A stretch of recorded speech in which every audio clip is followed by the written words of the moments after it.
Welcome to In the Thick. My name's Evan Vega.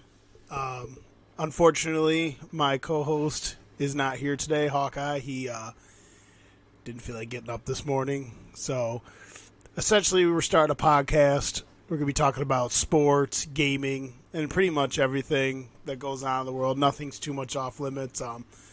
This first episode, I'm going to be having a good friend on, and we're going to be breaking down what's going on in the sports world, especially the World Cup. We're going to touch on a little bit of basketball and a little bit of NFL. So without any further ado, I have my good friend Anton Rodriguez on. Hello. A.K.A. Braga, A.K.A. Vince Carter, A.K.A. Chauncey Billups, A.K.A. the Zen Master on the court, dusting up all the young bucks. Not for long. Those days are almost numbered. We're retiring. So yeah, we're gonna break down a little basketball first. Might touch on a little bit of football. The World Cup is actually underway as far as the knockout round. We got Argentina versus France at 10 o'clock. We're gonna throw that on, and we'll just get right into the action. So what do we got first, Tom? All right.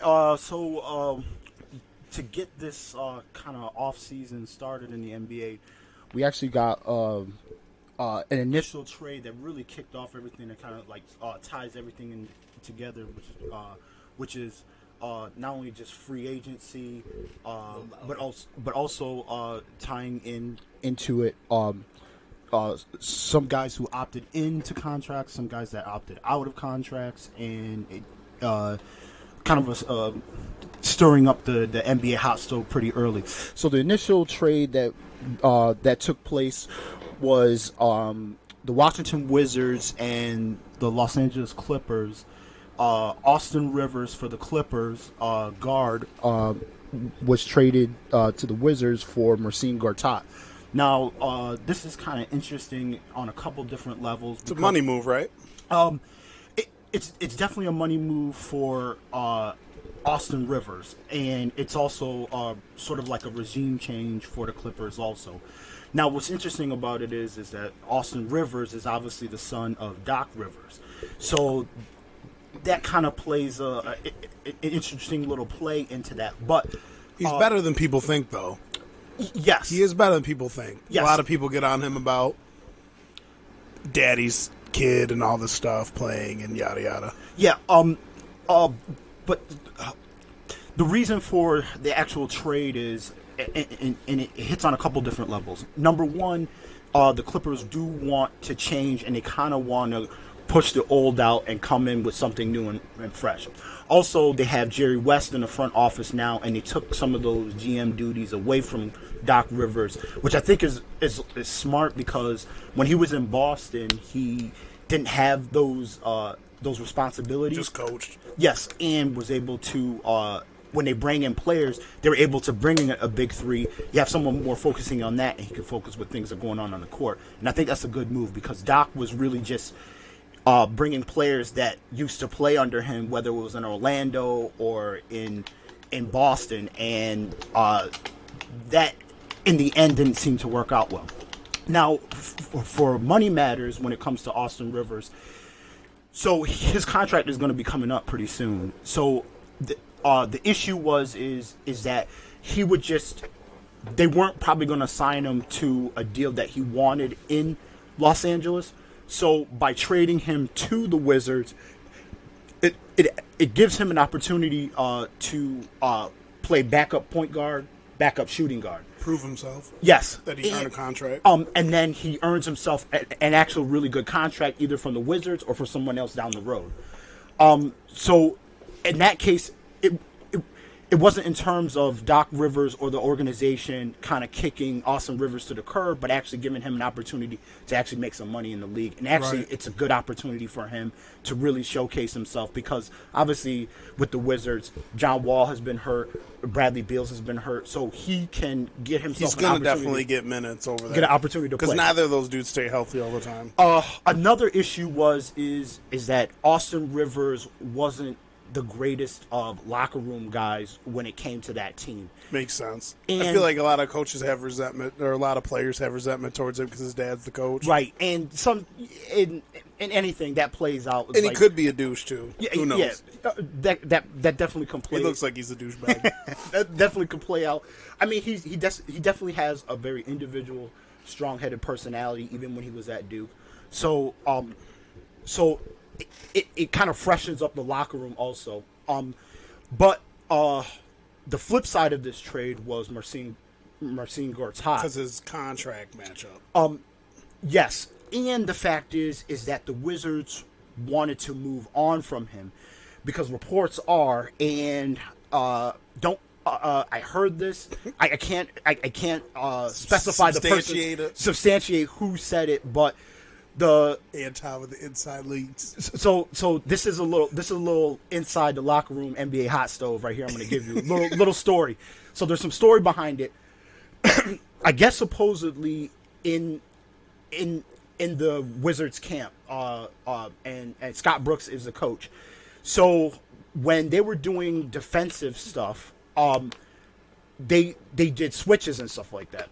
Well, Marcin Gortat, especially when a big man would come up to switch, he would get instead of going over the screen and hedging out, they would do an ultimate switch. Right. Well, it would leave Marcin kind of like out in the open. He can't defend out. He can't defend a perimeter player. Right. Plus, he even knows it. He's an older player. He can't move like that. So the problem is that when they were doing those defensive schemes, supposedly what was said was Scott Brooks kind of let John Wall slide, and using the term as slide, like get away with not with play. Yeah, not with being efficient playing, and things like that. Yeah, not playing hard on the defensive end and rolling over screens and stuff like that. So I guess they were in a meeting and Marcin Gortat called out John Wall. And then came the MFers and blah, blah, blah from John Wall. And all of a sudden, they realized that, like, they were going to have to make a move. They were going to have to make a move.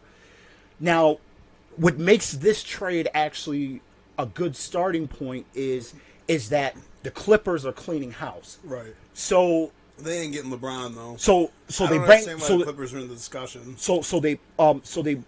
And we'll get to that. They do have an outside chance, but again, because it's LA. Yes, if we're going to talk about that, we got to talk about the guy that's running the show there now as part of player personnel moves, which is Jerry West. Jerry West can go get his man. The logo. Yeah, the logo should be Michael Jordan, but logo, that's another time, another place. So by bringing Marcin in as a trade, they get a big man because they're probably not because DeAndre Jordan did not opt in on his contract. Yeah, he's probably leaving. So the thing is that he's actually going to the Mavs want to sign him. Now remember, a couple years ago he was going to leave the Clippers and Dallas. The team was Dallas. Dude, do you remember that? They were like, he goes, they're going to let me expand and open up on my offensive game. It's like, motherfucker, you can't even shoot free throws and have no offensive moves. Like, what are you talking about? Expand on your offensive game. Block shots, get rebounds, and shut up. This is also another time, another place, because I do have a narrow view on big men that can't shoot free throws. If you can't shoot free throws, the league shouldn't be going out of their way to help you and help the team to not foul. There's better ways of doing it, and if you can't hit your free throws, that's just on you. Suck. Yeah, that's on you, bro.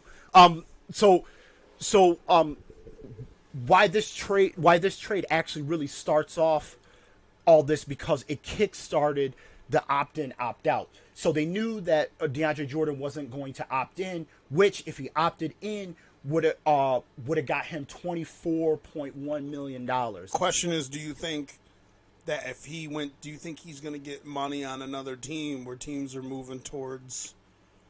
Do you think he's quick enough and fast enough to play in the type of league that's it's turned into now? Like, do you think, like, a lot of these old centers are dying now? He's athletic enough and gets up and down the court and all these other things.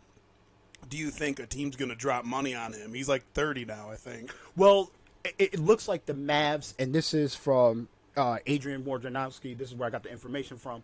It seems like the Mavs want to sign him, and they're actually going to sign him to a $27 million deal per How many year. years? The years is not there, but it might be a 1-year deal. Don't quote me on that. I'm not going to substantiate that. I'm just saying it. But it is for $27 million. So because he didn't opt in on the Clippers deal, he'll actually get more. They will provide him more. But another interesting thing is that they actually Dirk Nowitzki they declined the option on Dirk Nowitzki. Yeah, I see that. So what ends up happening is that opens up money so that they can sign DeAndre Jordan, and then if they want to, they can go back and Dirk is still fucking out there doing the damn thing. He's one of a few players that have played 20 years with the same team. The only other players are Kobe Bryant and well, Tim Duncan did, but he just retired. Right. There's and that someone might now? be the other name. But to stay with one team. So if they want to, after I think July, Dirk's just like, sign DeAndre. I'll take mid-level exception till I'm 45. They could what they could do is they can re-sign him for like a $4 million option. So when they declined the option, he was going to make $5 million, but then he'll make roughly the same thing and probably with incentives because Dirk's he's such older. a G, just taking pay cuts and shit. Actually, like I would like to use the words as Reconstructing. Jones. He's hustling backwards because Word. I don't see how you've helped the franchise out and then you don't turn around and try to hey, listen, what's up with the bag of cash? I helped you out, help me hook me up, hook a brother up. But he doesn't seem to roll like that. So Like Dwayne Wade did. Yes, but then again, that's why he left, and then he eventually ended up coming back. But he was hashing it over a couple $1 million, but he just sort of stayed anyway. Because the Cleveland project didn't work out too well, actually it did work out in Chicago, but then when he went to Cleveland, it was like it just didn't gel. Speaking of money, has there ever been a more silently selfish player than Chris Paul? You don't see it because he doesn't talk about it, but you would think if Chris Paul, if Chris Paul was such good friends with LeBron, you'd want LeBron in Houston. Chris Paul thinks he's going to get Max at his age somewhere, and if he wouldn't accept Max, they could go get LeBron. Did you know that we were talking about this. He got the rule changed because he's part of the Players Association, so he could get a max contract. It was that you couldn't be 33. He's gonna be 34. He got it pushed to 34 because his contract is up. Who's gonna give Chris Paul max for 5 years? No one. Listen. Unless you're some there's always a sucker. Yeah, like the Kings. Yeah. So you Kings will can't pick up Chris Paul. Like if we're gonna go there, there's always some sucker ass team. And I love Chris Paul, but Chris Paul's all about that fucking money. He ain't about winning. Just like how he sat out in the last 2 games with his hamstring injury. Now, again, something to hash out with that. If you're not gonna get Chris Paul or you're not gonna offer him a max deal, who are you gonna offer a max deal? And the point guard position, it's not like they're a dime a dozen. Right. You have point guards anyway. You he's still there's a lot of high level twos frontline point guard. Playing point Yeah. guard. Yes. And again, if we're talking about this year's playoffs, outside of him being hurt, they possibly could have won that. He's a difference maker. So yeah, he is a difference maker. That's why I was yes, let's be honest, he is on the other side of the hill when it comes to his athleticism. actual playing career, his ability. IQ's still there, passing's there, Yes, D's there. He still knocks down shots. But Vince Carter's still knocking down shots. Keep getting them checks, Vince Carter. Oh yeah.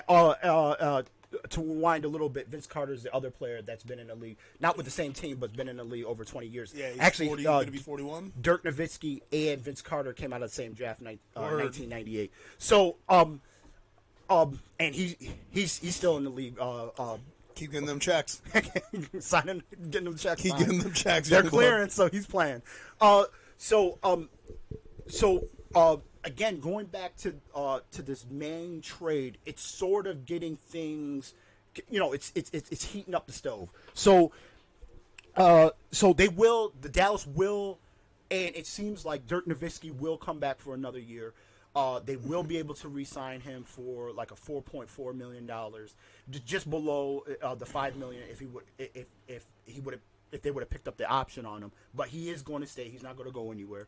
They are probably there are the main runners for getting DeAndre Jordan. And to go back to your point about is he a viable center in kind of today's NBA? I think he moves well enough and defends the rim well enough to where a team that's in the cusp of winning and needs a rim defender should look at picking him up. He is athletic, like you said, moves well, but the center that is outdated is the Roy Hibberts, the immobile, big kind of trees that just hang in the middle. Yeah. That doesn't work in today's NBA. It doesn't. And I feel like a dude that could defend the rim and gobble rebounds in any system in any era is valuable. That's my opinion. Yeah. Still, you can't take away shot blocking ability. You can't take away rebounds. He finishes around the rim with those lobs over dudes. Right. Like he gets to the cup. But I think that's why. And I'm not getting in Jerry West's head. He Jerry West, the mogul. Yeah, the logo. You can't get in the logo's head. But he does do some really great moves, and he has a really good eye to what works for a team, what's going to work for a coach. It is funny because he's throwback, old school. Yeah, I do think that the way the team is constructed, it's not Lob City anymore. So you don't have the point guard that can control the ball and get the ball to the right spot. So a guy like Blake Griffin or a guy like DeAndre Jordan can go and attack the rim and really don't have to do anything but really jump towards the rim and grab the ball and smash it. So the team is not constructed like that with Patrick Beverly and with the guards that they do have. So it's better off that they do sort of move in a different direction because, he probably is better off going to another team that maybe has a really good point guard, and they do have a young point guard in Dennis Smith that is in Dallas, and they can work around. Dallas does need a center. So yeah, and they do need a center. Now, some of the other pieces that they overpaid for on that team is remember they had Chandler Parsons' whack ass contract. Yes, and but didn't they move that, or they're trying to move? No. He's not there anymore, and I can't remember where Chandler Parsons is right now. He's trash. But yeah, he fell off a cliff. But remember, they still have Harrison Barnes, and they signed him to a gaudy deal. People forget Harrison Barnes is still young. He's only like 23, 22, some shit like that. Yeah, but I don't think he's that good. He out of all those young kids that got drafted into Golden State, he's definitely was the worst out of all. Remember, he's really athletic and stuff. But he's the leftovers on the table that they were letting the dog jump on the table and snatch up. They weren't willing to give up the other talent there, which says a little bit and it says a lot about the talent of Harrison Barnes and the direction that they wanted to go. How good they are at drafting players. Yeah, but what would you take? Would you let go of Harrison Barnes and then bring in Kevin Durant? Yes. Yeah, for sure. Kevin Kevin Durant's a douchebag, but of course you can't miss on that. I can't stand Kevin Durant. So that he probably heard this too already. That's how rabbit ears he's got. He probably knows that this first podcast he's probably gonna hit me up on Twitter and be like, "You fucking bitch." He's a little bit sensitive to the talking heads. He's like, "Worst podcast ever, day one." Well, maybe he'll be his own troll and he'll troll himself. So with that, that really has kicked off the initial stuff. So from there, we can sort of get into this opting in, opting out. So obviously, the main most of these guys have opted out of contracts, and we're talking about Kawhi Leonard. We're talking about Paul George. Well, Kawhi. Well, not Kawhi Leonard. Kawhi got one more year left on his contract. Yeah. LeBron's opted out.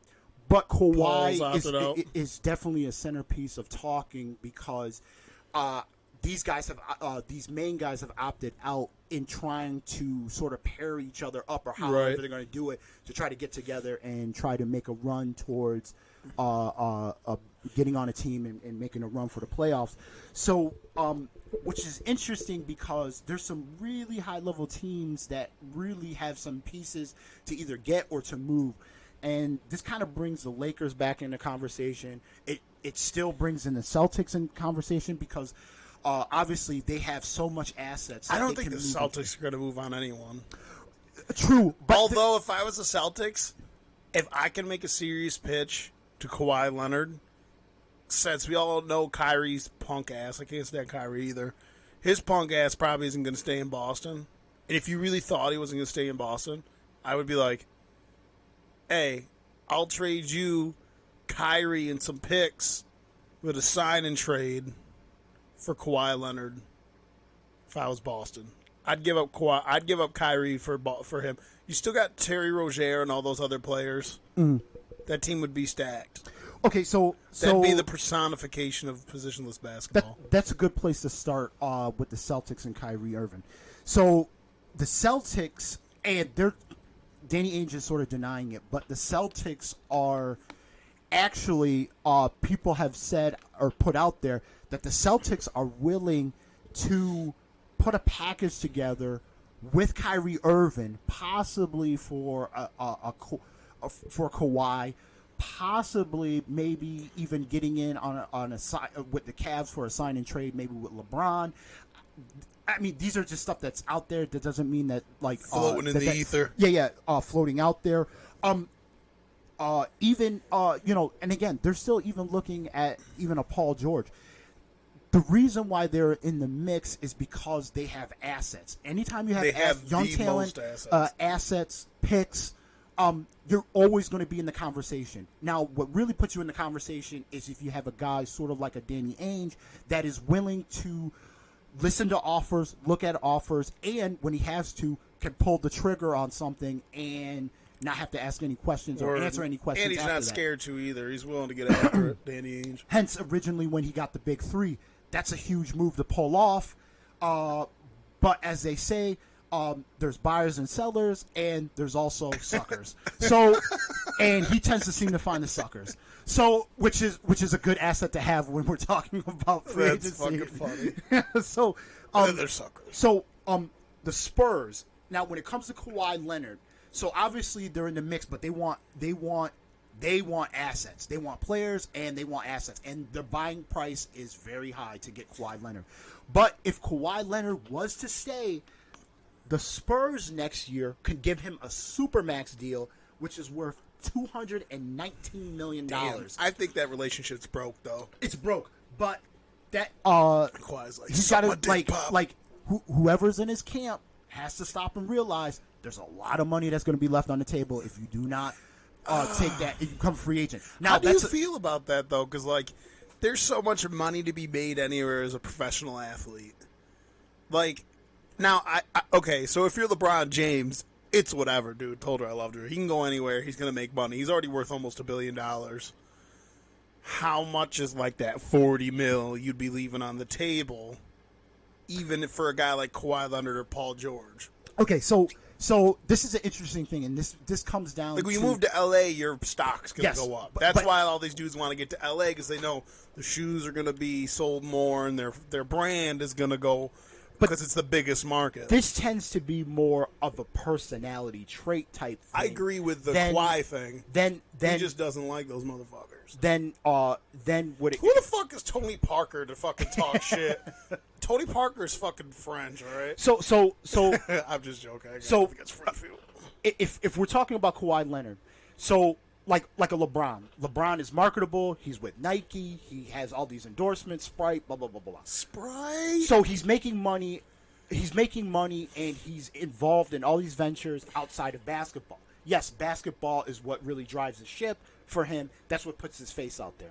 But when we're comparing that to Kawhi Leonard, again, no one really even hears Kawhi Leonard even speak. The dude doesn't even speak. I've only heard him talk like you just look at his face and like he's just there. He just looks like he's a serial killer. Yeah. He does look. Or like he'll beg your wife. So the thing is that opting in or staying with the team and getting a full max, super max deal is actually probably a little bit more. It's interesting in the way that Well, he Pop would said he's need done in 2 all. years He anyways. he would benefit more of getting a supermax deal because he can't get those endorsements outside of that because he's a non-marketable type figure in that way. Oh, he does I not didn't- speak. I see. I didn't think of that. You are right. So LeBron could get up and go anywhere, and he could be like, "Oh yeah, just give me $19 million. I'll go play for LA." I'm just tossing a number out there, but the marketability, him in LA, the brand, like the Laker brand, is so big anyway that it would just it would only benefit LeBron to do something like that. But he could take the cut, but it's in the endorsements that he will. Jersey sales, sneakers, sneaker color, all different types All of that stuff. stuff. It would just skyrocket.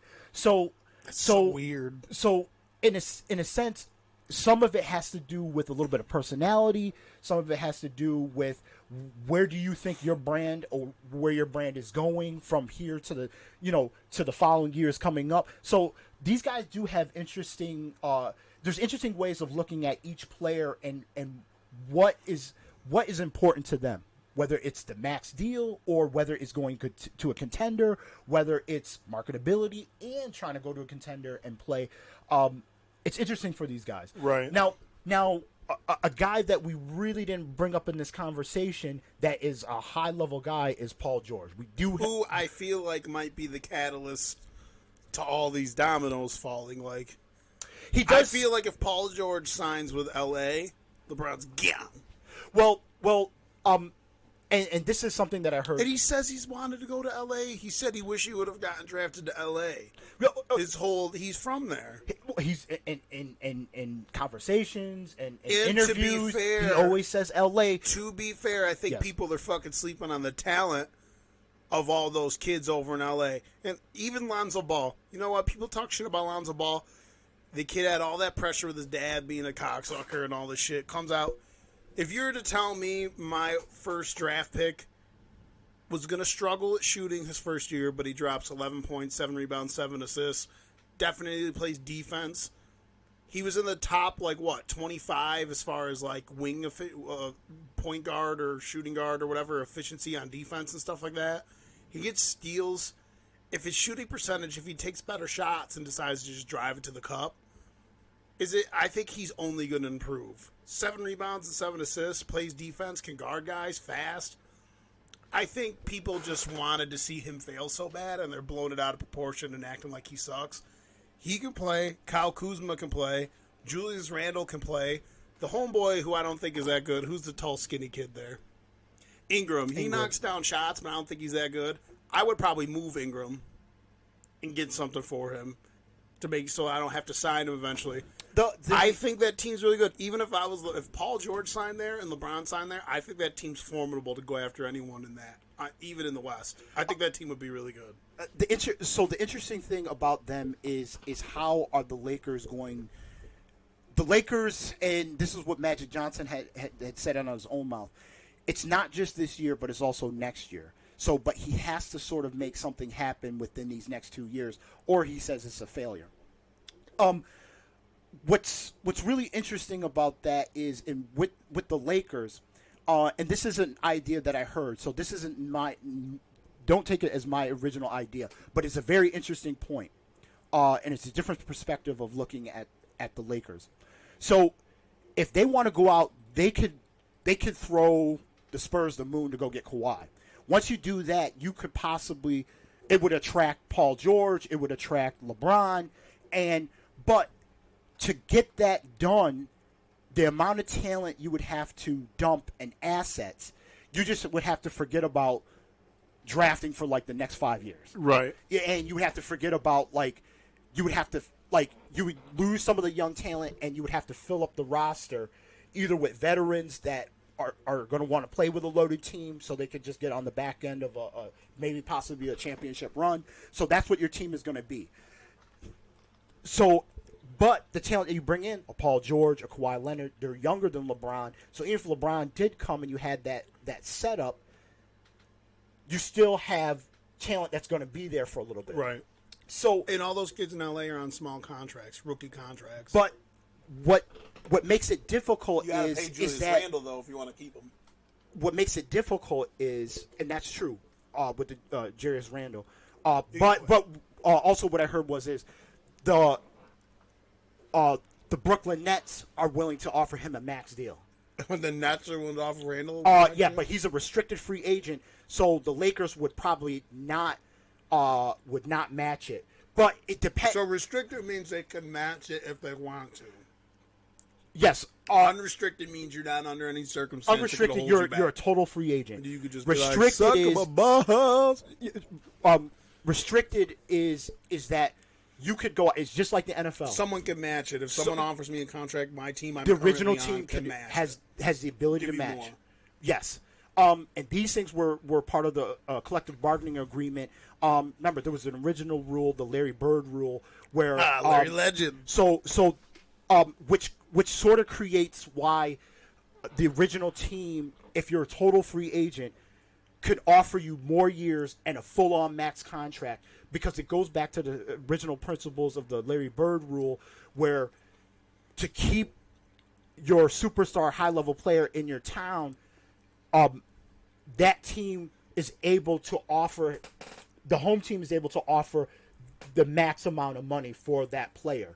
That player still has an option to leave, but again, during that time, that amount of money was significant back then in that time. So, but that's able to be carried on. Side note, we just turned on the opening match, the knockout round of the World Cup. This is going to be the main emphasis of why we're podcasting today. Messi looks shook. I'm just letting it know right now. I just watched the thing. He looks shook. He looks like he's shitting his pants. I think France might drop some serious goals on these guys right now. Griezmann. This is nice because we get to watch the game and then we actually get to riff about soccer. So we'll finish what we're talking about. We'll close out this NBA pretty quick because this is what's going to be important. This World Cup right in front of us now. So the interesting idea is that the Lakers could possibly throw the moon to go get Kawhi Leonard, but they give up a ton of assets. I wouldn't throw the moon, man. And it would start to make it difficult for them to really form a team together. So, but it is true what you said. Paul George seems to be the key in all this, because once one domino falls, it's basically going to run right on down the road, and it's going to be very quick. And to be fair, I like Kawhi and all that shit, but looking at it from an owner standpoint, like if I was an owner or a coach, I would love to have Kawhi on my team, no doubt about it. But in all fairness, even at 33 or 34, if I got Paul George to sign and I had all those young players and they all were committed to staying, I would rather right now, at this moment, who knows what Paul George or Homeboy's mindset is. Like, who knows if he was really faking an injury or just didn't want to play. I'd rather have LeBron James right now than Kawhi Leonard. I personally would, because, that team, Kyle Kuzma's going to go for 20 points a game this year. Lonzo Ball's going to improve. They got guys that can knock down shots. If they keep Julius Randle, pick up LeBron, maybe get one more rim defender, I think they could challenge for the title in the West. I really do. I think they can. You got the guys to match up against guys, to defend guys. You got young guys. LeBron's not going to have to run around 24/7 like a chicken with his head cut off like he did in Cleveland. If I was LeBron, I would leave Cleveland if I'm actually thinking about leaving. And I would go probably fucking sign with LA no matter what, because that team, if you took LeBron off Cleveland, that LA team from sheer athleticism and being young would probably fucking smoke the squad he's playing with. I really believe that. In Cleveland, we got Kevin Love. That's fucking it. But if I would go over there and play, and you would eventually get guys. Like, you would still go deep into the playoffs with those kids now. They knock down shots and shit. They got young kids that could score. Like, if I was LeBron, I'd just fucking go there. Fuck it. But the thing is that we're underway, by the way. France versus Argentina. I'm not to give a shit a brick. And we're gonna get off this real quick. But he would be in the West, and that young talent. And again, you don't know if that young talent is going to turn over to win a championship. Sometimes you have to sacrifice, and I think this is kind of the thing that plays back and forth, I think, with these GMs. What are you willing to do, and what moves are you willing to make, and who to get rid of? Because the ultimate goal is, we're building something to build a championship. Word. Now, do you want to stick with young talent, or do you just want to get the best player in the world and start trying to make Right. some things happen and make it happen now? So sometimes you just got to go in, feet all in, and just say, guess what? Lonzo Ball, if we're going to get LeBron, We're gonna ride with you. we're going to ride with LeBron. We got to cut you loose. And you and LeVar can go figure that out somewhere else. That type of thing. So it's always and this is an original idea. This is an original problem when LeBron was originally at Cleveland when he was young, and he was taking them, and they got smoked by the Spurs 4-0. Cleveland would get young talent, and then they would do all these trades to try to help LeBron out. But then at some point, they couldn't get rid of Boobie Gibson. Now the problem is that Boobie all of a Gibson. sudden, when he wasn't That's really a what name. he was supposed to be, and it was like all this young talent, all of a sudden you couldn't get rid of him. So you got to be smart, and it's like, listen, you can't sit there and say, "Oh, this guy's untouchable. This guy's not untouchable." Listen, Because there's if only a you- few guys that are if you untouchable in this are- league. What are you gonna do? You're gonna start labeling guys untouchable, or do you want to go win a championship? Word. You got to figure it out. Okay, And that's the thing I don't like about everyone that gets all excited over their team stashing all these draft picks. It's like, yo, Nate and I were talking about it one day. Nate was all excited because Boston had all these draft picks back in the day. Now, obviously, because of Danny Ainge and stuff, they panned out and stuff like that. But, like, I'd rather get assets and guys that can play now along with some draft assets. Like, you're not guaranteed if a kid's going to be good coming out of college. I'd rather have LeBron fucking James than 4 first-round draft picks. well, I don't give a shit what anyone says. let's be honest. Danny Ainge worked his butt off Yeah, to he's- get he's a wizard, though. to get those picks. He's an outlier. He found a sucker, and the sucker was Word. the Brooklyn Brooklyn Nets. Nets, they haven't got shit. I tried playing with them on 2K, and I can't draft shit. They were the suckers at the table, and they threw all in. And they Who did got, they take? They took all his old heads. They took Paul Well, Pierce, Kevin Garnett. basically they took Paul Pierce and Kevin Garnett when they were clearly that run was done in Boston, and he found a sucker. But Prokhorov there wanted to get into the championship, wanted to get to the playoffs within 5 years, and Danny Ainge found a sucker. That's who he found, and that's the problem. So he earned those picks, and he got them. The thing is that now that you have the young talent and the picks, again, it's this idea. What do you want to hold as can't get rid of talent and assets to getting a championship? You got if you're fighting with that, you might as well get out of the game. So, if you had to guess, I would say this: the final closing for this NBA talk. I do really believe we see Paul George and LeBron James over the Lakers. I think Paul George signs the Lakers, and then LeBron signs the Lakers. And I think they go after everyone in the West, and I think they'll be more formidable than people think. I think Kawhi stays put. I think Kawhi's gonna have no chance unless Boston does something with them. And I don't know if Boston wants to part ways with their guys. Like, although I like what's his name, Jaylen Brown, but I would give up Jaylen Brown and Kyrie Irving to get Kawhi because Kawhi comes in and fills Jaylen Brown's shoes. He's a massive upgrade over Jaylen Brown. Kyrie Irving's not going to be there anyways, so I'd be like, yo, we'll give you Kyrie Irving, Jaylen Brown, and maybe a pick for Kawhi. That's what I would do. I mean, but we're also forgetting There's other teams and stuff like that, but like we're also forgetting kind of the main idea, which Boston. oh no, that pass and a half! I can't deal right now. We're missing the main idea of Boston. Their two main players weren't playing a good chunk of the year. Yeah, it's so hence weird, 5 right? minutes into the first game of the season against Cleveland, their main player that they went out and got goes down. So they didn't even have a full squad to really test out and make this They run. didn't have Hayward. Yeah, you forget. That's why I'm saying, to be honest with you, when he's healthy, Hayward's still proven that he's a really good player in this league, and he's probably better than Jaylen Brown right now. So the Celtics You do still have have- the you still ability have- to yeah. say, no, we haven't even sought or found out what we could actually do with the talent that we actually have here because it has not been available to us. So they could keep those assets, and let's just say hypothetically, you keep Kyrie Irving, you keep Hayward, you keep this team intact. They're young. They're definitely going to go to the they're ready finals to make in the a East, step. unless LeBron is over there with some guys. But let's say Kyrie Irving's knee is like there's more problems than not. Well, you still have assets. Word. You still can go out and make. You don't have. let's say you can't trade him. It was like, oh, it was a bust trade. Well, it was a bust trade for Cleveland too. They didn't even keep any of the guys that they got from Boston either.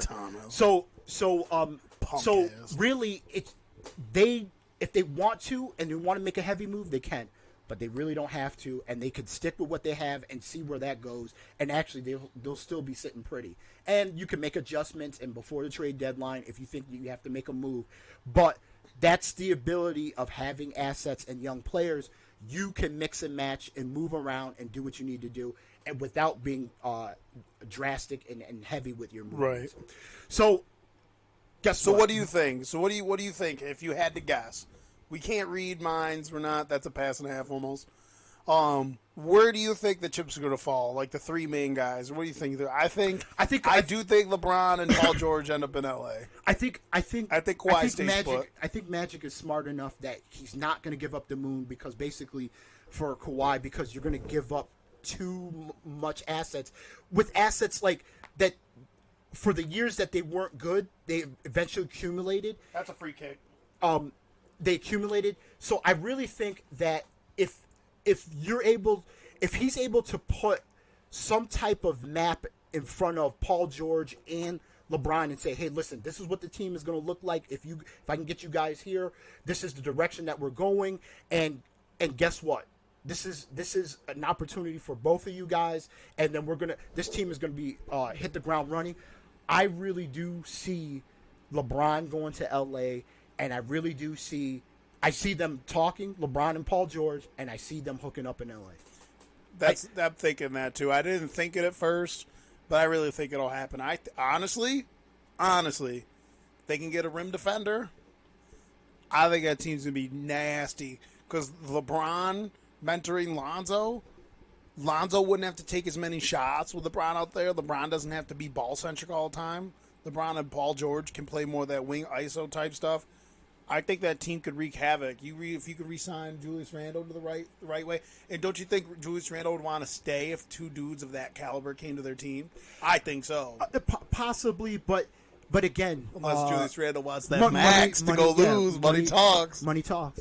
I mean, and again, you don't know what people's mindsets are, whether they're in it for the money, whether they're in it for championships, and you got to understand that young players. I thought that was that was a really that was close.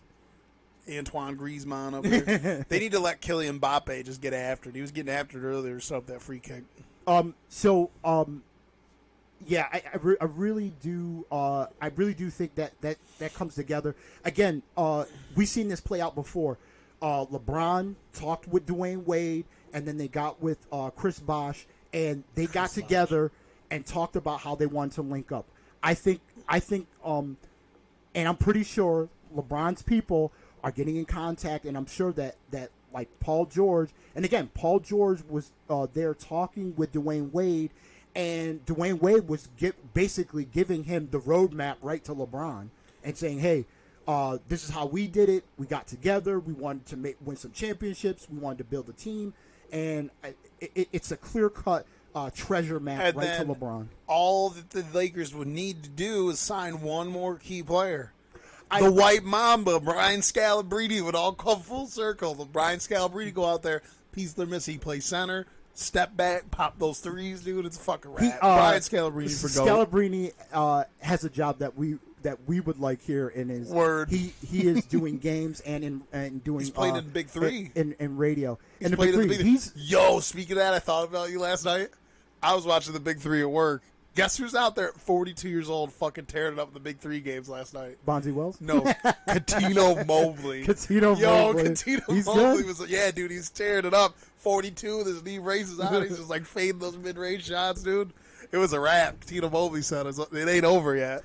So I think that should probably conclude our NBA hot stove talk because we do have World Cup right which in front of us. Which is going on right now. And we've already seen some impressive shots. Lionel Messi looks shook. Some ability out here. He looks like he's shitting a brick. Oh, he's got the rock now, though. Ooh. Yeah, I really think France. Moving on to soccer. Oh, Kylian Mbappe's on a run here. Let's see what he can do. Got his wheels going. Oh, no! That's a penalty. That's in the box. That's in the box. It's a wrap. He pointed. Okay, so that was bad. Yeah, I said this. We got France and Argentina going right now, and Messi looks and got the yellow. Messi looks shook. Killing it. They need to. So You France dragged him down. France has got a lot of. You notice how big France is too, comparative to these guys. France is a big team. Anyways, there's a young kid I really like. I picked him up on FIFA in one of my franchises. Kylian Mbappe, like 5'10", about $170, really fast, got good pace, really skilled scorer. He plays center forward for Paris Saint-Germain. Is that how you say that? Paris Saint-Germain. He just ripped up the field and got hit in the box, and I hope he's not hurt. He's not. Anyways, we're getting a penalty kick, and I'm sure Antoine Griezmann is going to step up to take that shit. That was awesome. That's what I wanted from him. Kylian Mbappe just tear up the freaking field. France does have high-level talent on their squad. It's just they don't play the most defense. They're not a real physical team. They're more finesse and skill. In my opinion, they have to become more of a team than kind of playing individually. This was a great individual kind of run by Mbappe. Like he's limping. But they'll be a better team if they can. They got a lot of younger guys. If they can, Griezmann's only 26. Mbappe's 19. Kind of connect and use Mbappe like on the wings and running through the middle and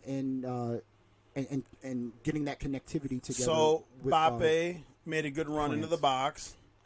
Antoine Griezmann stepping up to hit this free kick. Now I have France winning this 3-1 over Argentina. So let's see if Griezmann can put this in at the 12-minute mark. Griezmann's usually money from the penalty stripe. Here we go. And that is 1-0. France is up 1-0. The goalie dove to his left, and Griezmann just lightly touched it in right behind the goalie. Sort of went up the middle. Very nice shot. The goalie. Look at that. Sit down. Look, what was that dude thinking? He shoved him down at the end and everything in the box. What the fuck was he thinking? I think the move was better that Mbappe pushed the ball out front and it just forced him to have to fight for it. Yeah, but God, it forced contact. And, damn. But as a good soccer player, those are that's are a high IQ play, though. Yeah, those are the details that you have to take. And that's a very important opportunity for. Look at Messi. Messi's like, I don't know what to do. So we have our little brackets filled out here. Mm-hmm. This is the first game, France versus Argentina. They're already up 1-0. I wrote down pluses and minuses for each team. With France, their pluses I wrote their offense, Griezmann and Mbappe, and I circled Mbappe because I think Mbappe is going to really have a big cup.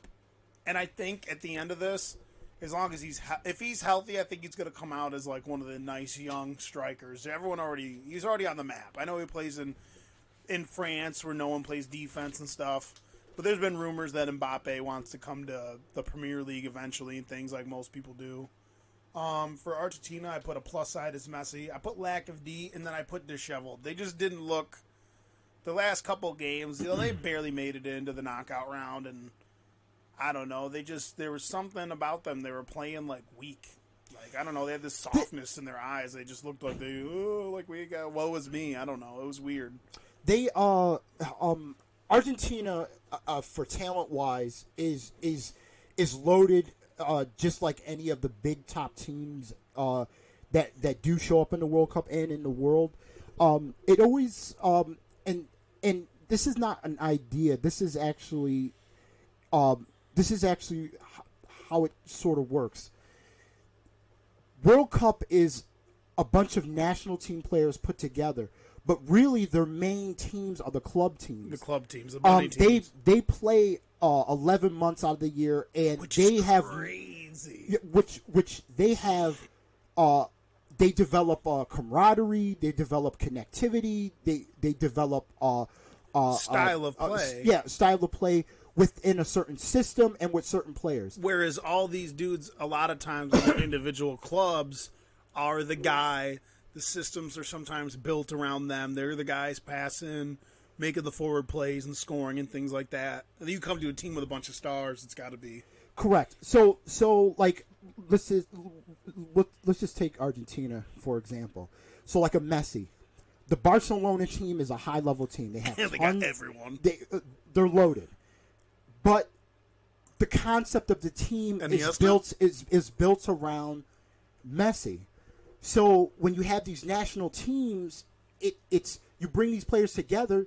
They can communicate. They know, but again, some of them come from different playing systems, styles. They might some teams they might play a direct or indirect kind of a style, and just like anything, when you just get on when you get put on a team and you start playing, it takes some time to build that trust and to build the ability to play together and to connect and to find a rhythm. Argentina, even in last World Cup, you saw where they still have trouble connecting and coming together. Yeah, it's like a trust. You could see there's like a hesitant. They're hesitant to pull the trigger on some of their runs and stuff like that. The overall, just a little bit of a disconnect. Yes, the overall talent does, for the most part, and it's a true tell in most World Cups. It's just like anything. The top teams go through. Very, very rarely do. Not this year. Well, if we're talking about Germany, yes, but if you take give Messi the right. If you take the top 10 teams in the world, most of them do play on through. So like Argentina, it looked like they were on the path of not getting into to this knockout round. But again, talent wise and getting things done, they get into the next round anyway. So which is sometimes bad, sometimes good. Sometimes they start to find a rhythm, and then once you start putting people's back against the wall with the knockout rounds, sometimes you see a different type of team. You sometimes it clicks. Argentina. So, that was a nice little pass right there. Don't go out of bounds. Woo. So, but again, it wasn't too long ago that France was a team in disarray. Benzema, Karim Benzema, Ribery. This team was disheveled. I mean, Benzema with his legal issues, fucking blackmail and shit. Yes, probably sucking dick, doing something. Another yellow card for Argentina. He goes, "Get out of my face, bitch." They're real shaky in the back. That's what I said. That's why I thought they were going to struggle against France, because they are shaky in the back. Those are careless fouls. And I mean, look at that pass! Who the fuck set that pass? That was almost a penalty. Mbappe. The coaches they're going to already. He's putting his stamp on this game. They're going to have to find a way to corral him. They got to keep him in front of them. Is what they got to do. But it's easier said than done. But he's one of those kids where he decides to go up the pitch. He's gone, dude. Is that a penalty or no? It's on the outskirts of the box. No, it was right I want to know who box. threw that. You want to know what? I'll tell you exactly why Argentina's struggling. I'll tell you why they're not struggling. They're struggling right now. You want to know why? They haven't started Paulo Dybala this whole time. Paulo Dybala is one of the best young players in the world, and I don't understand why he's not starting. He's a threat to score from anywhere. Really good passer, good pace. I don't understand why he's not on the freaking pitch.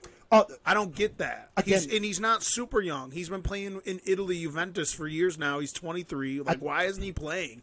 He got into the game the other day and almost scored a goal. Again, this is another thing about national teams. So if a coach doesn't have the ability to always have players available, again, it's not only built of a trust on the field, it's actually built trust in the coaching staff too. So I can't speak to that, but Paulo Dybala. But this tends to be, again, another issue with, like, some people Paul Pogba's like, the coaches like, man. And some people, it seems like certain players are in the doghouse, and sometimes that free kick that doesn't tend to be Pogba's taking this? Paulie Pogs? Well, let's take a look at this. He tried to put too much steam on it. Pogba's a cheat code, isn't he? Like, if there ever was a cheat code in soccer, Paul Pogba is the cheat code. Look at him. 6'3", 210 pounds, moves real well, boxes everyone out, passes well, scores well, heads well. But he tends to High be, IQ. he tends to be a very better free roaming player. They play him Nationals. like a point guard. He this team is sort of this coaching staff has sort of centered this team around him, while like playing Which is at, like, funny, Man quietly, United, right. He's sort of they have this idea of like He's the field general. like Rashford against him and Oh. everything. But again, it goes back to my original point with the concepts and what you were saying. Sometimes some teams are built around certain players, and sometimes they're not. And sometimes it's an adjustment period, and some people survive better whether they're on their club teams and how the team is built around them. And some actually play well on their national squad because basically they might be the better player, or a coach sees that Right. it runs better and the focus to certain players. Pogba tends to be a really dynamic player on his national squad of France. Let's start breaking down these games in the first round. We'll move to Uruguay versus Portugal. Everyone knows, well, at least people will know over the next handful of months. I don't give two shits what anyone says. I fucking love Cristiano Ronaldo since I was young. He's one of my favorite athletes. In my opinion, he's the best player of the fucking world. And right now, he's playing with like some tenacity, like I don't know, some emotion. I think he really wants to win the cup. I think they're going to go farther than people think. I have them winning against Uruguay 2-1. Now, Uruguay obviously has Suarez and Cavani. They're a danger to fucking... Uruguay can dump goals on people in a heartbeat. And they're a well-rounded team. Like, they're a sneaky, well-rounded team, Uruguay. It's a tough out for anyone. But I really think they're going to win 2-1. I wrote Ronaldo, and then I wrote clutch as a plus. I just think that... I really think they're going to find a way to get this first round done, for sure. What do you think about Uruguay and Portugal? I think it could be close. I could see it going to penalty kicks, to be honest. I can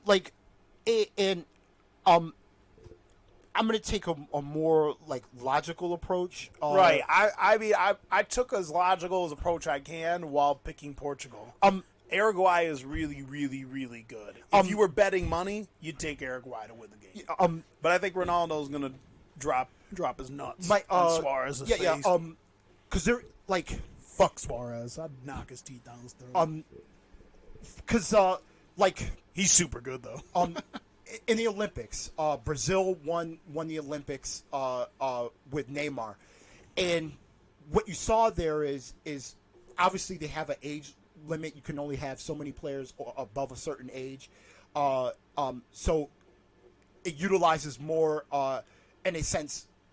They set it up for younger players because it's more closer to amateurism than not when dealing with the Olympics. But you can bring older players in there. And what I found from that is that there's one thing about talent, and there's another thing about someone brings just a spark. That little something, that emote to the game. And that's how they won that tournament, the Olympics. Brazil, because Neymar was such a lightning rod for that team, right? And that's what Cristiano Ronaldo is. He's so far and away when you get on a field, pitch wise. He's such an overwhelming talent. It's an innate thing. It's not just his talent though, just in skill. But what he brings is that it's almost like a general out in front, leading the troops in the back. He's not sitting in the back, telling them to move forward. He's out in front, and he's like, okay, this is how I'm going to do it from the front. Now follow me. Word. And he gets puts the him on troops his to back. follow. He's like, let's go. And that's what I thought. Like, he looks at him, he's like, I need you right now. That's what I always thought, like, with Neymar, when you see him out there, there's just this thing, especially with his national side. He gets the ball, and it's like, guys aren't just standing around. They're like, they're oh, turning listen, up the field and going. Let's get this fired up. Let's go. And he brings the passion, and the passion starts to bleed out into the other players. And that's what Cristiano Ronaldo does. Now the logical approach to it is that I think Uruguay, and me personally, I think by standards and by play, they seem to be a little bit more technical. And yes, if you were going to put your money down, you probably would want to take Uruguay. in Uruguay 2-1 probably. But the Or lightning 1-0. rod that Cristiano Ronaldo is, and what he can do in just one quick play, he Ooh. could. Griezmann That was almost that, got that fouled. was that was a nice run to get to the to If get only down could by have stayed goal. on his feet. So his ability to create one move or just or create the idea that they're going to Right. push forward tends Right. to It throws more the defenses illogical approach to it Right. and more of an emotional approach where it's Like like teams go, whoa. oh yeah Like he could do something, like he could just start making like a little flick or a little move, and the whole And his- defense shifts. They're like, oh, what's his he gonna do? ability and his ability like with free kicks with Which penalty is just shots fucking it's just ridiculous. it's what Those free kicks are fucking nuts. him alone is what turns the tide on even if you're going to make it a bettor's game. It's like, wait a minute, you got to remember there's number 7 running around. So with my pocketbook, There's I would not say many Uruguay. players, though. There's not many players that are like that in all of sports, though. Am I right? There's not a lot of players that have what we're talking about.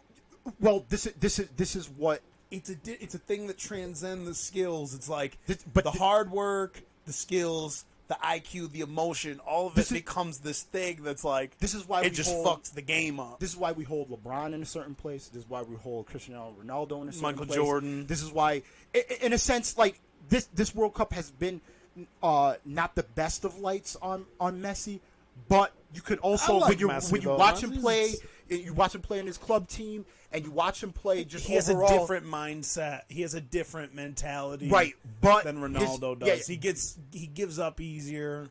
But the thing is that if we're still talking about talent, like you're not going out there and saying, okay, I got these guys to pick up for my soccer team. Messi is right up there. If you want to split the hairs on what these guys can do and what their ability is. Now if you're going by just like, hey, I'm just gonna go by a little bit of my heart and I'm gonna go by skill, And that's then what yes, I'm doing. you are going to go with Ronaldo. But again, If you're using your pocketbook. listen, Ronaldo has had bad World Cups Word. too. So like this is his World Cup when he was in his early 20s. He didn't play right up so, to snuff when I was in high school. I was like, oh, that sucks. and really his only national team They just won the trophy Europe team. was the Euro Europe League Cup. where they won that. So that's his only main accolade. But that says a lot about that team, though, because that team has young guys on it, and everyone played pretty good to win that cup. That's Yes, why I yes, was no, no, excited no, coming no. into this. No, that was because that they was- all stepped up and played well. That was a fantastic run by that team. But again, like Right. I don't want to knock Messi down because Word. he has one bad tournament. Right. Yes. Now in the end, this will push on towards his legacy. All I'm saying is if that's Ronaldo's go if they win. yeah. But it's going They to definitely won't, be for him in that team. It's definitely going to be an uphill battle. I mean he has brilliance, but he still needs a team effort. Exactly. To really Well, you move always forward. need a team effort. Yes. So Especially- what yes. do you have? This is my actual real. But I would, upset. but if we're going, You're taking if we're going Uruguay. with pick, if I'm going to go straight up and down, I'll say Uruguay. Portugal too. Oh, you're gonna say Portugal too? I'll say Portugal too. Okay, so here's my only real upset because I don't think Portugal beating anyone, in my opinion, is an upset because of what we talked about. This is sound nuts, but I have Russia beating Spain via penalty kicks. That's my upset. Russia beating. I don't like what I've seen from Spain, man. tying people and shit. They're not playing as they're not really playing as cohesive as Spain used to play back in the day. Spain, when I was younger, used to play as a fucking cohesive unit. They just moved up and down the pitch and really got after people. They had guys that could score from everywhere. And they still got guys that can score from everywhere, but that's my upset. That's This my is, upset. with this. I have Russia beating Spain by penalty kicks. You know what? It's going to go 0-0. I will and then they're not- going to I win by will- penalty kicks. I will not. I'm not going to take a bite of that sandwich. That Oh no, Mbappe! Oh, no, Russia reminds me of not the way in play or the players that they have or the coach. That's just But my upset. I went out on a limb. Yeah. I'm not saying like that's a long stretch. Like Spain's one of the best teams. They're like odds are one of the favorites to win. But I just don't like what I've seen out of them in the group They remind stage. me of like a U.S. squad. They're getting a lot of hype through the crowd, and it's like their 12th man out there. Word. The only problem is that this group stage is not for the faint of heart. Word, it was finicky. Spain is Spain. There's a good run here. Spain is a very they have maturity on that team. They've been to these spots before. They know how to play, and I think Russia's going to run into a buzzsaw. Probably. They've gotten real high off the local crowd and fans, and they've been after their and they've been having good results based on that. But I think the run ends now. You think the run ends now? I think it ends now. I think Spain is just way too talented. And then we're talking about a guy that actually can really score goals if you put the ball at his feet, and that's Diego Costa. Yeah, Diego Costa. I'm not going to can't stand Diego Yeah, Costa. but I'm not selling on Diego Costa. He's a pussy. He's on the pitch, the way he talks to people and the way he runs around. Yes, he's probably a guy that you probably should just punch in the face first before anything gets started. But he does go out there and go to goals. What would you do if Russia just says "for my country" and just fucks them up and then they win? Well, that wouldn't make me mad. I'd encourage that. Sometimes, and this is in the game of basketball, football, whatever. When guys are out there trying to punk you and trying to talk to you, yeah, you can get a headbutt right to the chest and lay you right down, and that's probably what Diego Costa needs. Because unfortunately, the player in question that we're talking about that did that to Zinedine Zidane talked about Zidane's mother and sister, and he got a whole chest full of head, and he did the smart play and decided not to get up. So, and plus, I'm pretty sure that he couldn't get up. So, but yes, I'm taking Spain. I do think outside of his personality and kind of how he talks trash on the field, but I'm not selling on Diego Costa. So I'm taking Spain on that one. So we have Croatia and Denmark, and this one's going to be a good game. I think this one's going to be one of the better games. For Croatia, I have. Their control of these games has been very good. They've been consistent, and they don't get complacent in what they're doing. They play tough defense. They have good control. They make good passes. Their countering has been really good. They've been countering really well because of that patience that they've been playing with. They've been staying steadfast. Their confidence. They've been getting really good rips off the counter and getting up the field, surprising guys. Now, and I think people sleep on their speed. I think the team's quicker than people think, and they get on that counter too. Now this is where But they play Denmark. This is going to be a fun game. I have not, and this is the honest truth. I have not seen Denmark in this World Cup, so I'm not familiar with their style They've of been play. playing similar. But I have seen Croatia. And I think Croatia actually has been playing well. They play through the middle. This team is very much midfielder oriented, right? And they play out of all the teams. I think,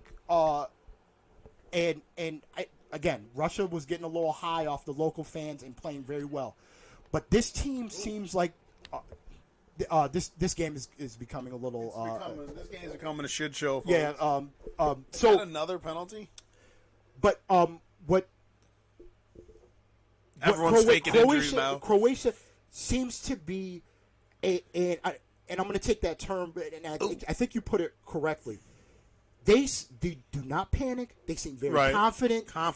They take their time. They're patient. There's something to be said for that too. I always feel like they went out there and it doesn't matter who is out there, who's got the other jersey on the field. They play with confidence and they do not panic. And that is something to say about a team that it's not like a boastful confidence. It's a very steady confidence, and that is the correct attitude that you want rolling into this knockout stage. That they can go out there and they're not sitting there trying to contain people, but their idea is if we play our game, we can get the result that we want. And that's something about confidence with soccer that is very underrated. Croatia's played really good defense, And what I like about it is they're playing defense, but they're not hanging back and going, "Oh, let's just play defense and hope we can beat one of these good teams." No, they're confident. They're turning up the field on once they converge on defense. They make good tackles. They're going right on the counter, just bringing it to good teams and trying to attack them. So, and again, they went head to head with Argentina, and they beat the brakes off them. I mean, they clearly were the confident team. They took their time. They were very methodical within the way that they were progressing on the field and moving the ball forward. And again, they weren't panicking. They didn't go out there and try to play this over aggressive physical game. They tend to play their game, and even with Argentina, they just slowly sucked the life out of them. Oh no! And then at the end of the game, Argentina started to become very chippy, and that says something. And they just gave up at the end. That was sad. They unraveled, and it showed kind of the heart of Argentina. That's what I'm saying. Also. I didn't like that shit. Their posture, the way they were acting towards the end of the game, and Croatia. They just steamrolled them. They smelt the blood and they just put it down on them. They bit their neck. So Croatia, they're not a surprise team because Bjorko Krokop's probably out there. The crowd kicking people. Front line, Division I type of talent. Right, guys that are sneaky good too. I think they're sleeping. People are sleeping on them because it's Croatia. Very, very sneaky good, very man. confident. Here's a run team. here from Argentina right here. Yep. Gotta give it up. Man, you just waited too soon. Oh, it's still in bounds though. Very confident. Ooh. Oh, that's deflected. Very confident team, and that says something about a team. And especially, you need that confidence rolling into the knockout stage. We're both taking Croatia. I got Croatia 1-0. Denmark's playing really good too. I'll take Croatia. Croatia. I have to take Croatia. I wrote long haul game because I think it's going to come down to nitty gritty, and I think Croatia is playing with that grip right now. I think they're going to get it done. And we can just skip over Brazil and Mexico. Mexico has good counters. I think they don't play good defense. I think Brazil's going to roll them 2-0. As much as I loved Mexico, rooting for them, they had their moments and stuff like that. They beat Germany, right? Yes. And I think Brazil has found a groove. I think they've settled in. And Coutinho has really pushed his game to another level with this national team.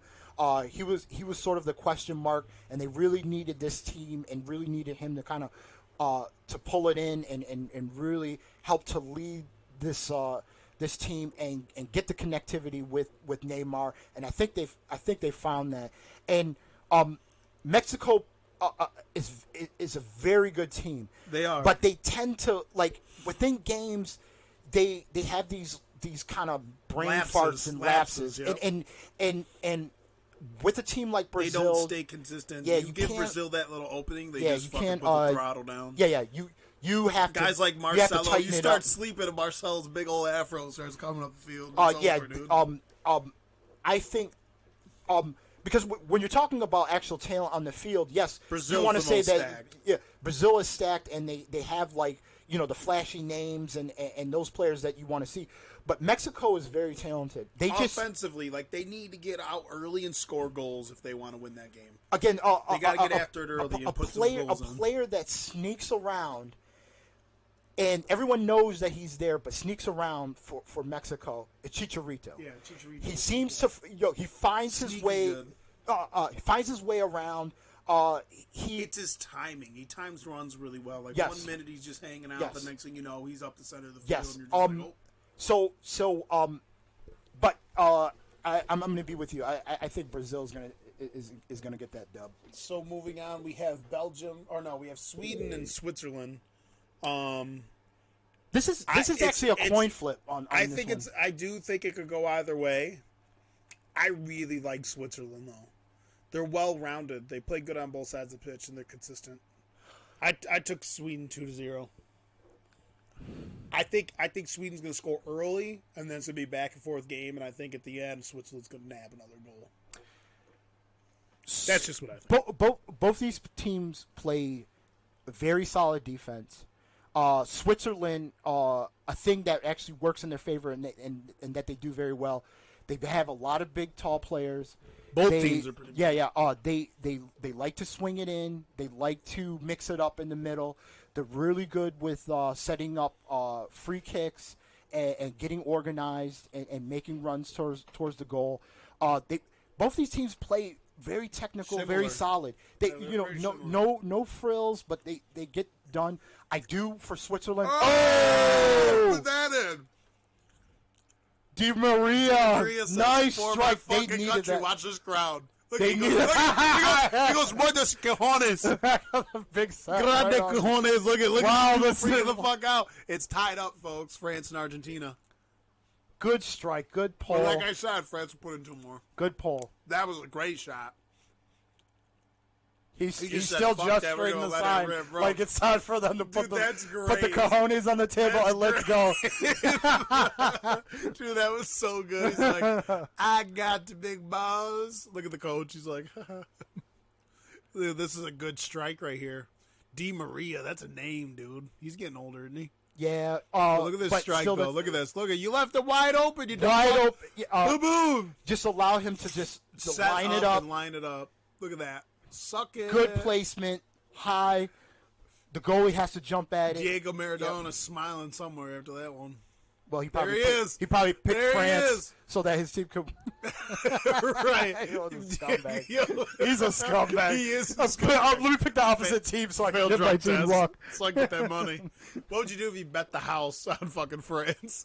Well, I wouldn't be calling. Just go I wouldn't be suck calling my dick. Maradona. Because Pete Rose. Oh, that's fucking funny. So you got who do you got in Sweden? We got to move along as we're strapped for time. Who Okay. you got Sweden versus Switzerland. You know what? I'm gonna do a toss up, and I'm just gonna go with Switzerland. It could go either way. I'm with you on Sweden, but just to be different, I'll go Switzerland. And then Maybe we- Shaqiri gets them to the next round. Maybe he really pulls love something. Shaqiri. He's a good really player, a good dude. player. He's like a And little he's bowling like, ball. yeah, dude, 2 feet tall, full of muscle. But he's a really good player. I'll just roll with them. Again, toss up for me. It's hard to pick either of those teams. I do like both of those teams. Belgium versus Japan. I think that's a foregone conclusion. Belgium, De Bruyne, Lukaku, and the boys. Belgium. Okay, think so they so win we 2-0. talked about Croatia and how they're playing with confidence. Belgium, if you're going to pick any team that is just playing the way a team should, And they they're play playing together. They're loose. But you see that it's like it's like a team. It's like a club team that's played together. They know how to build. Generate to getting towards goal. De Bruyne. The movement. Lukaku is perfect guy. And I'm up not front. a big Lukaku man, but in this national team, he's perfect up front. Now, De Bruyne now is just going to lob him shots. again, this team never really. He never really was like. When he was younger, they did play erratic, very individual. I think the years and them putting time together and really, and they took some hits for. Listen, you guys are super talented, but you guys don't know how to run a team. And they put the captain's armband on Hazard, and it's like, hey, listen, we roll with you. love Eden we roll. Hazard. We you know what? You got to be a leader. You got to speak up, Word. and we have to be accountable. And I think they held themselves accountable.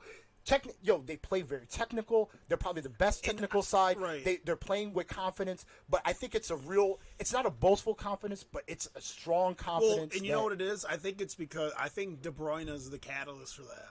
I think he's silently, even though he's not the captain, I think his play, his stoicness, he's usually reserved and he just plays. He doesn't talk. And, I think with all the dudes that can score, Hazard and Lukaku and the guys, De Bruyne with that pass, and it's no different than De Bruyne playing at friggin' Manchester City. He's going to put the ball where it needs to be put. I think He had 15 assists last year, and it looked to me like he wasn't even trying. They had so many dudes that could pass the ball. I And so believe I think he's going to be. I believe at killing it. every position, they have the right players on the field playing. Because we're sitting here talking about the big names.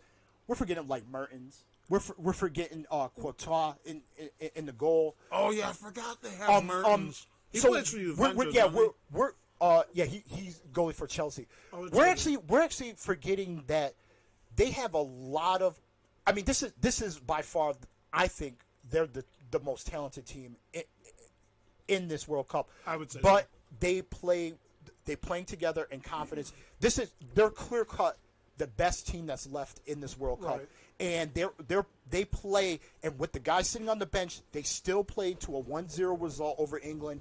They're loaded with confidence, and I think this team. We're talking about Croatia with confidence. I think this team smells that trophy. I think I agree. I think they smell that trophy. And I'm not going to. We're both taking Belgium. We're both taking Belgium. That's easy. Listen, Japan has played very well. They play very well defensively. They know how to come up and attack when they need to. But I think, and I'm not saying this is going to be a buzzsaw, but It could be. It has potential buzzsaw. They're going to be hard pressed to. If you're going to try to stop Lukaku, you're going to find someone else loading up the goal back there. The next one is one that I'm not buying into. All these analysts are like, ooh, Biden, and they must be hitting the cocaine. I'm not buying into the Colombia hype. I think that's a potential buzzsaw game, England versus Colombia. Now, I'm being nice, and I have England 2-0. Colombia's got James Rodriguez. He could play. He could score. Hyman Rodriguez.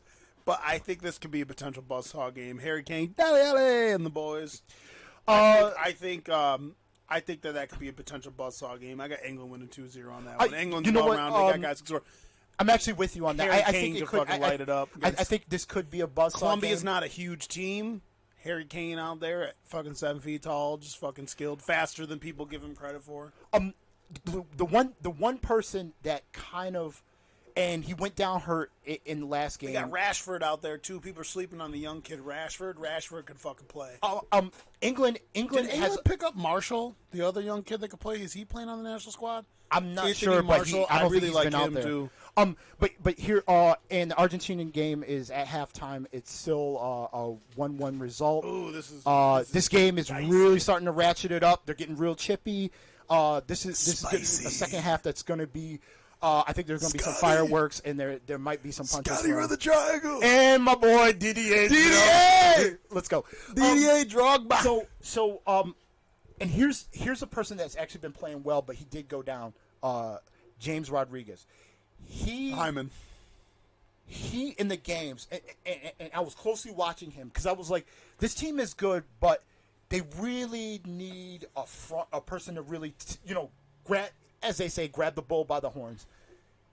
He looks really good out there, moving well, finding himself not just like on the wing or trying to play up front. He's going, meeting the ball, playing the midfield, feeding other players. So this game could be a buzzsaw for England, but then it also could be where if you allow James Rodriguez to start dictating tempo, doing his thing, you can't. This let him free roam. This could really again we could get another England where they go belly up. Now England is known to do that. Stout ass up. Yeah. They have been known to pack up the tents and go home real quick when they're a team. If you can, America. If this Colombia team could kind of find their way throughout the game, they have the ability to smell the blood. And England, once they get cut, they'll bleed out like a sieve. They will bleed out like a sieve. So England has to jump out early and really take this game over. Or if you leave, who you got? I got England. I'm gonna. You know what? You gonna roll with Colombia? No. I'm taking England. Again, you're asking a lot from a really young team in Colombia, and one star. And again, he went down, so I don't know his health. But England, again. Look at this run by Mbappe. He goes fuck and you. just turns on the Jets. And what a that was critical right there. Get it out in front. Yo, let's go after this ball. If you don't have the wheels, exactly. I got you. And look at he was small. like, as soon as he batted that body, he's like, got him. There you go, got him. Give me my point. Point to the look at this point dude to the dot. shoves him at the end. Who does that? Like I said, he was beat. But like, here's the thing: you could be beat. Ref all you right want. behind him, saw it all the way, and look at runs right to the spot. Give me the spot. You could be beat all you want, but wouldn't you like let the goalie just have a chance to deflect the ball instead of Antoine Griezmann a shot at your goalie? Come on now. He just was like, fuck it. Yo. I First off, DDA Drogba would have stayed up and put that ball in. I'm just saying. But real headsy move by Mbappe Drogba. and that So the Yes. next round, yes. France and Portugal. Now, I know I'm that asshole. To be fair, I don't have Portugal winning the World Cup, but I got the biggest upset. I'm taking Portugal over France, bro. Taking Portugal over France. France is going to be the big dog that gets knocked out, and Portugal is going to knock France out. Portugal is going to beat France 1-0. If that is the case, I think again this is where Portugal runs out of gas. Again, if France I got to run out of gas next round. So if France can get this dub, which they let a guy just will. measure up this goal. Yeah, they Di most Maria likely- just yeah, measures look at this that. up. If that's And- Ronaldo, that's in every Yeah, yeah, time. yeah. That's in every time. You But can't let Ronaldo look, do look that. at the space, and Look you at- allowed him to measure it up, and you just left the goalie flat-footed. You can that's poor defense right there. They have to. That's they what I have said. to get They up on have him. defensive lapses, man. If France could get this W, And to be honest, Portugal against Argentina, Portugal- I like Portugal against Argentina all day. yeah. If Look at cojones. I got a Look at big his set. face. He got a big set. So you got France over Portugal, I would assume. Yes, I think I think, and my only thing to that is I just think that's where it runs out of gas. Now, don't get me wrong. I think Ronaldo will put his mark on all these games. He is that in his prime and that high level. But I just think that overall the buzzsaw Right, the buzzsaw that is France. is France. I We think gotta we'll start moving along Okay, here on these. yep. So Brazil and Belgium, I got Belgium squeaking out a win over Brazil. Yeah, I think they're just I know more people talented. think that's crazy. I think Belgium's really more good talented. right More, I think out of all the teams in this World Cup, they're more cohesive team. now. And then So Belgium, yes. Croatia over Russia. Taking Croatia over Russia. Well, you went with I have Russia which, upsetting Spain. which I think they're going to fall flat on their face. Probably. and they're that was just one of my little upsets. and they're going Because to. I honestly really don't like what I've seen out of Spain. Call me crazy. No, I don't like what I seen out of No, Spain. they do play lackluster. They play to their opponents. I just think that the maturity and being in these spots before in World Cups and playing these big games, I just think they have more experience. And I think Russia is done. And after they lose, they're probably going to flip over the Kremlin. But that's on them. Right, so then you would have Spain over Croatia, you think? Or do you have Croatia over Spain?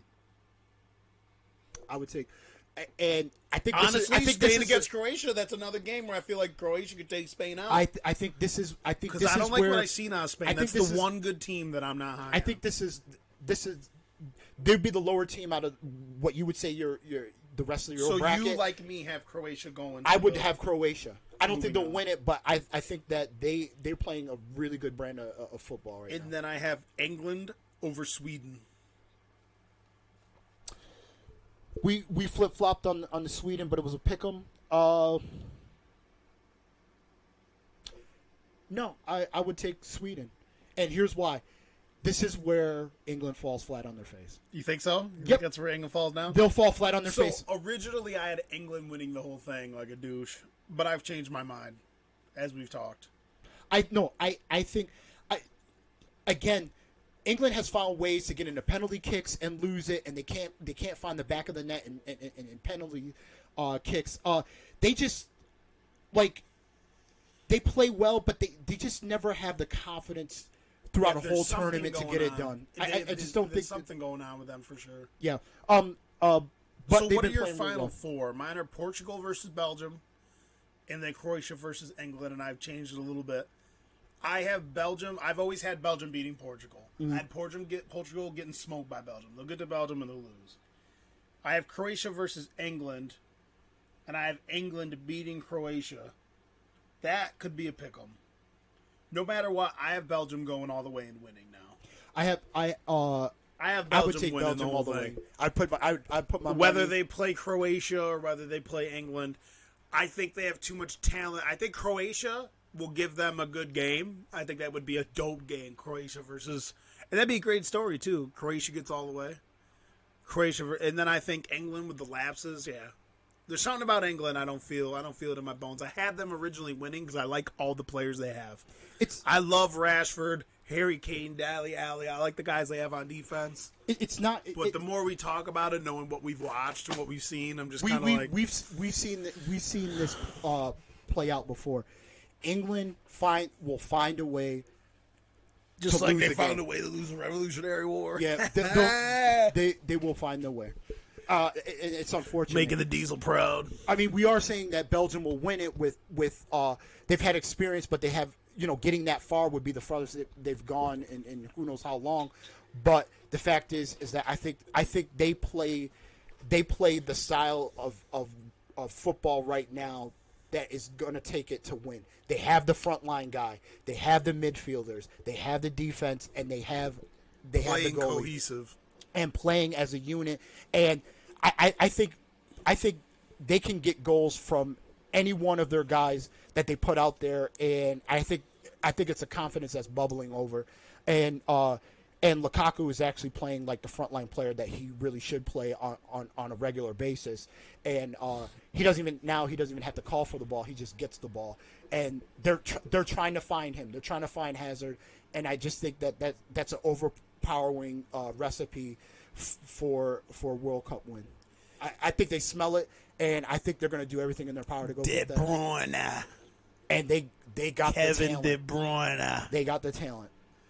Yeah, I think so too. I think Belgium's going to end up taking it. My buddy at work, Griffin, is fucking with me because he's like, I didn't even know Belgium was good at soccer. And he doesn't watch soccer, so at work he's been fucking around going, dude, Belgium sucks. They ain't winning. They ain't doing nothing. He's like, Belgium only makes waffles and all this stuff. And I'm just like, okay.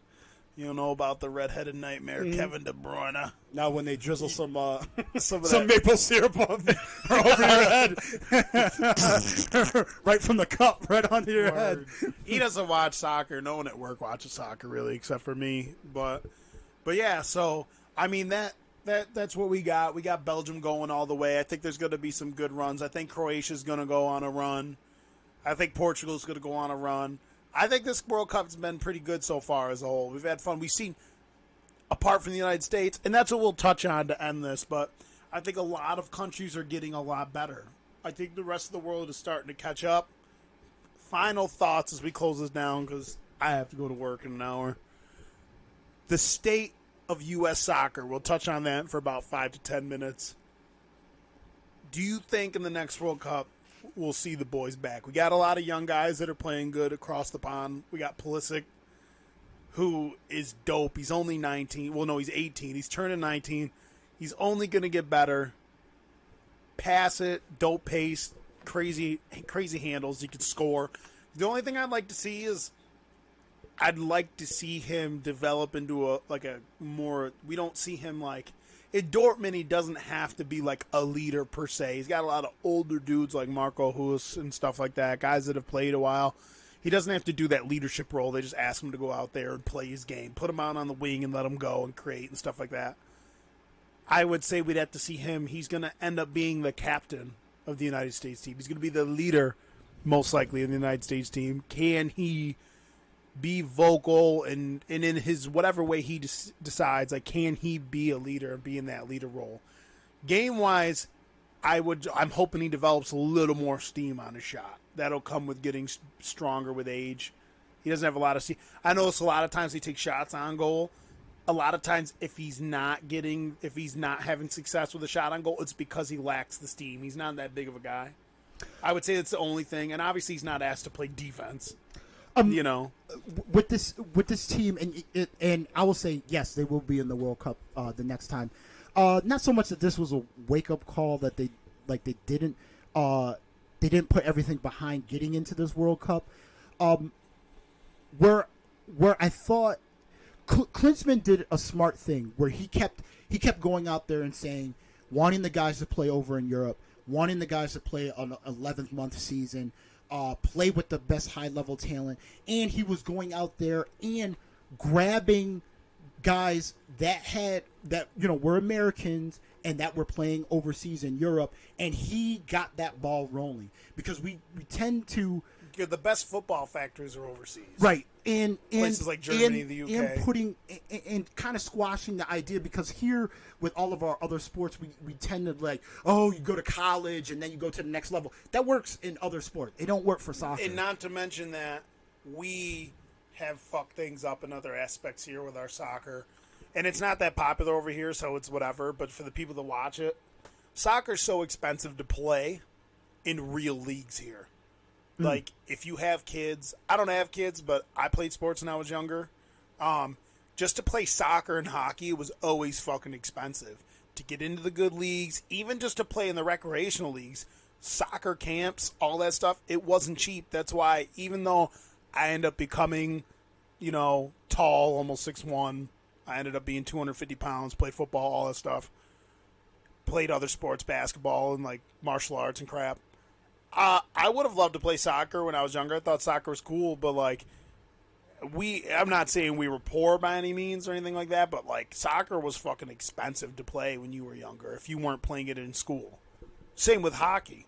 Just to get into camps, it was expensive. Wrestling too. Wrestling camps like $1,000. One of the big issues, in my opinion, here with USA Soccer is there's probably a lot of young talent out there that can't afford $2,000 a couple times a year for a soccer game. Another thing with soccer is that, and Klinsmann tried to do is the way in how we teach and progress soccer. And again, we're talking about a guy that was in a soccer academy with the team, and it's education and soccer. So that's why they build these amazing soccer players, because these kids from when they can go to academy at like 12 or 13, it's just they're pump soccer. They just live soccer. All different, taught all aspects of soccer. And over here, they don't really have that. Yeah, because here it's like, oh well, we have to give them college education and all that, and there's so many that's other how sports, they, too. and that's how they've kind of like hijacked soccer in this country. Not to name any names. Yeah, not to name any names. They've hijacked it in a way where it's like this is the level and the poor soccer that you're gonna get. It's almost, I almost want to throw up in my mouth when I watch like college soccer. It's just not good soccer. Word. And there's, don't get me wrong, I can't play Division I soccer, but I'm not going to sit here and watch Division I soccer. We should just play box soccer, right? Indoor soccer. But in the case of the U.S., it's going to go back to my point that I talked about, how the national team looks at a player like Pulisic. They're going to put a lot of pressure on him. They're going to want him to deliver. And in this country, when it comes to our American football, when it comes to our basketball, when it comes to our baseball, we want the best players in that sport to deliver us championships. We think that we're the best at everything. And guess what? You're going to have to realize we're not that good at soccer. Right. We're far off. And the fact is that Pulisic is, is a ray of sunshine. And he's only one guy. And he's a dude who's skilled enough where it's like, okay, if we get a young guys, we have the best athletes usually in the world. Why can't we build around this kid? And there are other good young kids coming up. Again, the idea is that, are you going to use him correctly? Which means let him play. Like you're saying with Dortmund, he plays free. They put him out on the wing and they just let him go. They put him in a spot and they don't allow him to play free. Didn't he play midi in the national team? Didn't he play like right midfielder? For the national team, he wasn't a winger for the national team. I want to say I could be wrong, but at Dortmund, they put him on the left or right side. They just let him go. But a coach will allow you to listen. Be creative, roam around, find your spots. It's almost like a little bit of an amoeba, what they try to do with players. And if you got a good team and guys are really creative, and it's like, nice. Oh, that was great. That was a good split there. That's a free kick. So that's what you want to create. You don't want to stifle someone to a position. Yo, Di Maria says, "For my country," right now. He doesn't give a fuck. He's pushing it forward. He's the one being creative on this. Word, Messi's just hanging out somewhere pulling his pud. So that's always going to be an issue are they going to allow him to be the player he is? Because we see a totally different player when we watch Dortmund and then we watch him on the national team. There are two different players. There's almost two different people. Yeah. Like, they just let him go. I love it. Dortmund, what's he got? He's got his first 3 years at Dortmund. The first 2 years he was a sub. The last year he was a starter, right? Right. But he's got over, I think he's got, 15 goals and 20-something assists. In those first 2 years, he wasn't even a starter. In the first year he played for them, he was 16. You have to. He's done that as a pup. Again, even with this national team, people know he's the best player on the field, and they go out. They come after him. And they go after him. So what you have to do is you have to develop other talent there, and you have to give the confidence of other players so that they, not only with him, but they're allowed to help him out and. Oh! Wow! Oh no, Argentina, Messi with the assist. Man, this is gonna blow that was your a great bracket play. up. It's going to blow my bracket all the way up. That was a great play. I don't think that was a fluke play. Messi turned and laid that into him real fast, and he just let it chip in. That was a great play. So like right now they still have to get a permanent coach. Right now they really have to get they really have to come together because it's sort of in disarray. Firing Klinsmann, Arena. Watch, I guarantee you Portugal loses now, first round to Uruguay. Argentina goes out, Portugal loses. Nice. That was a great pass, great deflection. Look at the goalie's stuck. He's stuck. He can't do nothing. Look, he's stuck.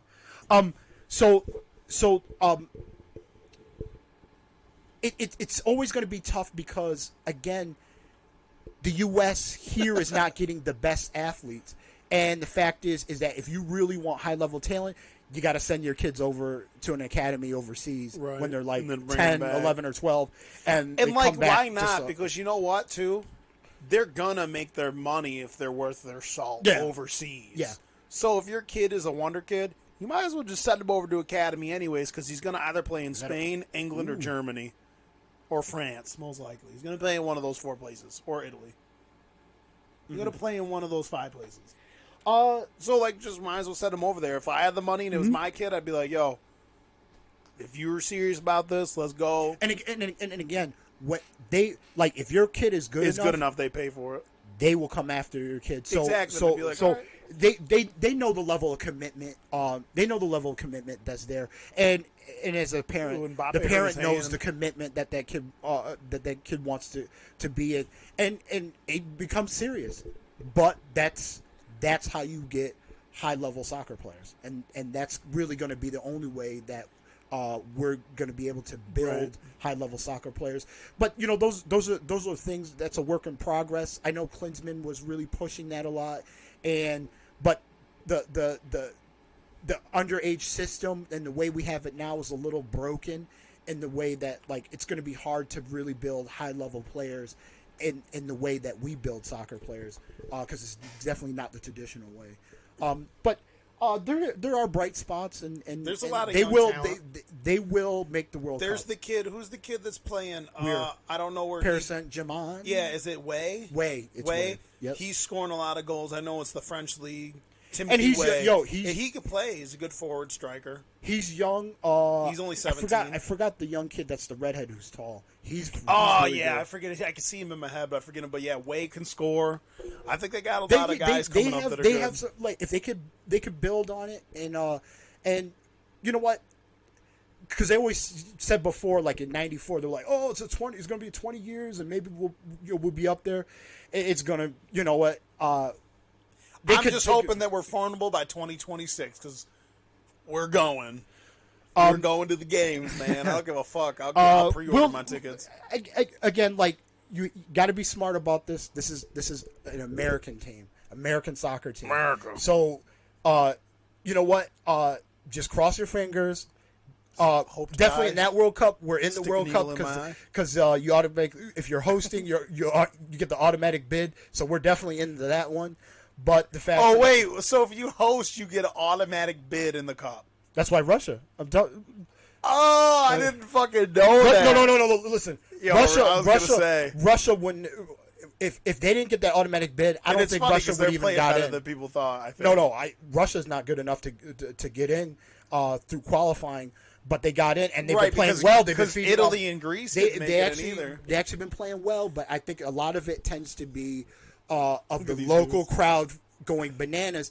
I mean, they pack out the stadium; it's 70,000 people in the Right. stadium cheering just for them, so they're feeding off that. I But didn't know that. That's but interesting. yeah, but again, well, remember South Africa?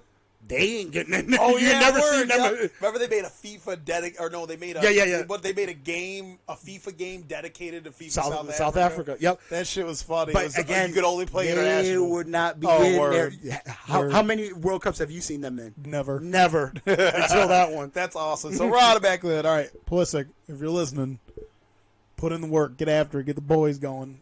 Get the boys going. Yeah. It's about that time. I got to get ready to go to work and stuff like that. Anton, thanks for coming on. Not a problem. It's I'll been riff it up great. anytime. He'll be on more often. I think Monday we'll be back. Hopefully Hawkeye is out of the depths of his bedroom.